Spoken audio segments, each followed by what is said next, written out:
Shemai, hello. My name is Alex Howells and I am the Chief Executive of Health Education and Improvement Wales.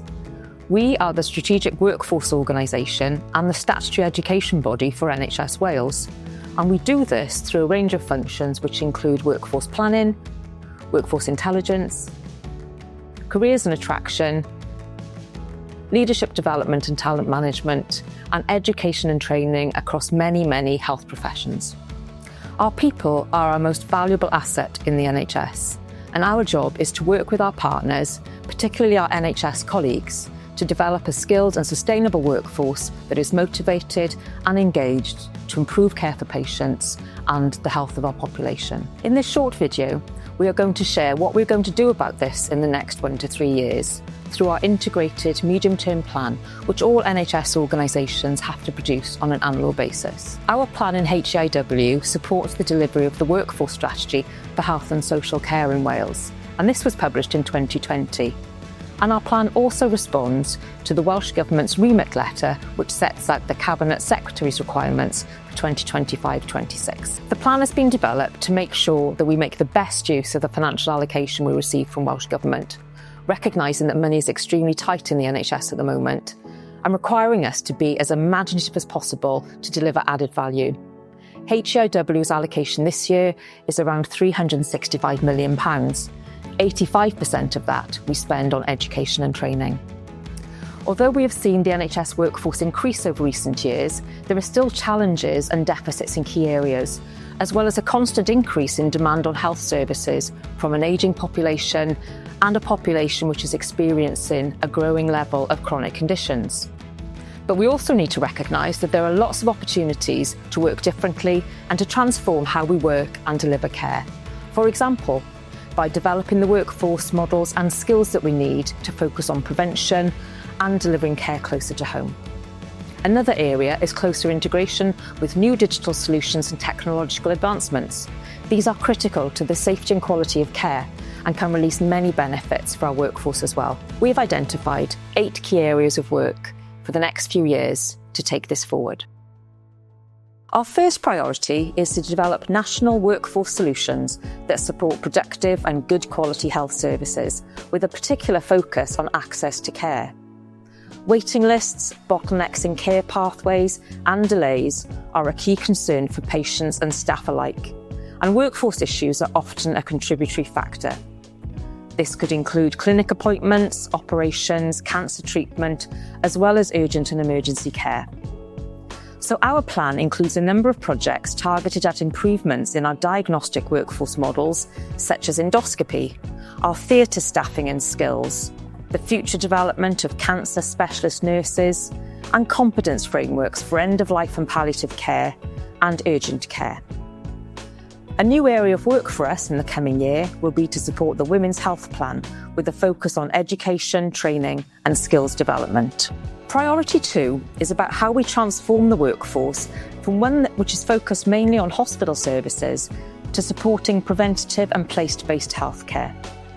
We will maintain the progress we have made in improving the training for all of our independent contractor professions and ensuring that there are more placement opportunities in primary care for doctors, nurses and allied health professionals during their initial training.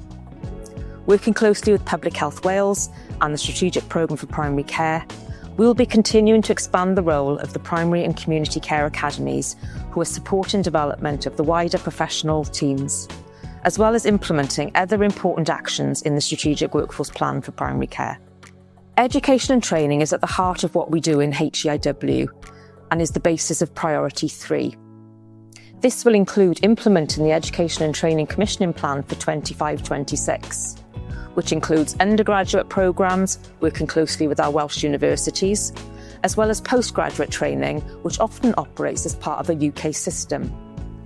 Securing good recruitment and fill rates, minimising attrition, and ensuring that students and trainees have a great training experience in Wales are a fundamental part of our day-to-day work. As healthcare needs change, we're also building new, modern education models that respond to these changes, with more flexible, work-based learning and new technologies like simulation and virtual reality to speed up the training process.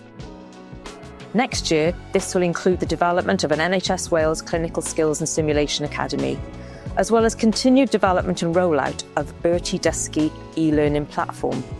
Alongside this, we are also doing some work on a future-focused education strategy, which will need to reflect that the shape of care and the shape of work is changing at pace. We plan to open more doors too, whether you're just starting out or changing careers. From apprenticeships to degree pathways, we are going to be making careers in healthcare more accessible and inclusive. Priority 4 recognises the need to evolve the roles within our workforce and multi-professional teams in response to changes in need and service requirements. For example, we will be working with Welsh Government helping to introduce the new Registered Nursing Associate role, which will expand and strengthen the skill mix to support our registered nurse workforce. We will need to support implementation of the findings from the National Leng Review into Physicians Associates and Anaesthesia Associates, and we'll continue our work to introduce the Clinical Associate in Applied Psychology within our psychological therapy services. All of these new roles need to be introduced with the right focus on safety and with the right training, supervision and planning. Our 5th priority focuses on how we're making sure the NHS workforce is ready to embrace the benefits of new digital solutions and technological advancements, because the future is already here. From basic apps to artificial intelligence and virtual reality, digital tools are helping us work smarter, faster and better. This can enhance quality for patients and help address staff workload. But to get the most from this technology, NHS staff need the right training and support.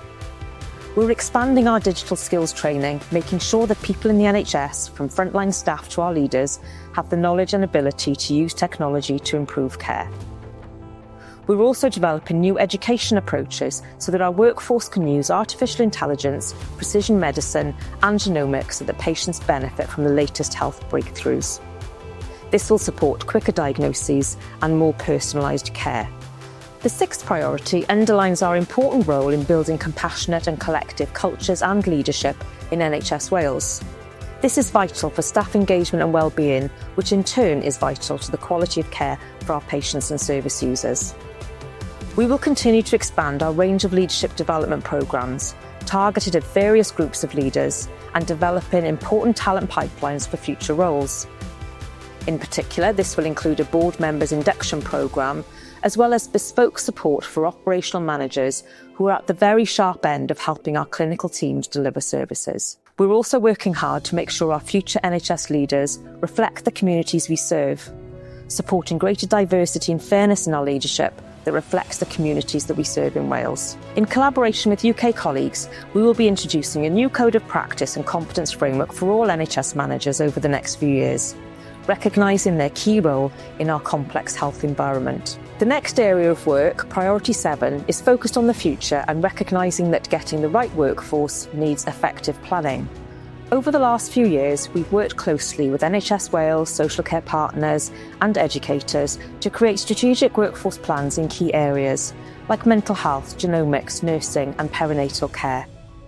In many instances, this is the first time a national approach has been taken to developing the workforce in these areas. The focus for the coming year is on implementing these plans to make sure that they add value and impact as quickly as possible. We're also continuing to deliver step-change improvements in how we collect and use workforce data, with the aim of launching a Centre for Workforce Intelligence so that NHS Wales can plan ahead with confidence and precision. Finally, the last priority area, Priority 8, reflects that part of our role in health education and improvement Wales is to bring expert advice, national insight and practical solutions to support Welsh Government develop and implement workforce policy and to work in social partnership to take these forward. So that is a brief summary of the main priority areas in our plan. But if you read the plan itself, it'll tell you a lot more about our core business and how we work. So I'd really like to thank all of our staff, our partners and our stakeholders for their involvement in the development of the plan and for the fact that they've got such an important role to play in how we deliver it. And I'd like to thank you too for taking the time to find out a bit more about HEIW. We are really excited about the opportunities that we have as an organisation to make sure that we've got a workforce ready for the current challenges, but also ready and prepared for our future opportunities. Diolch yn fawr iawn.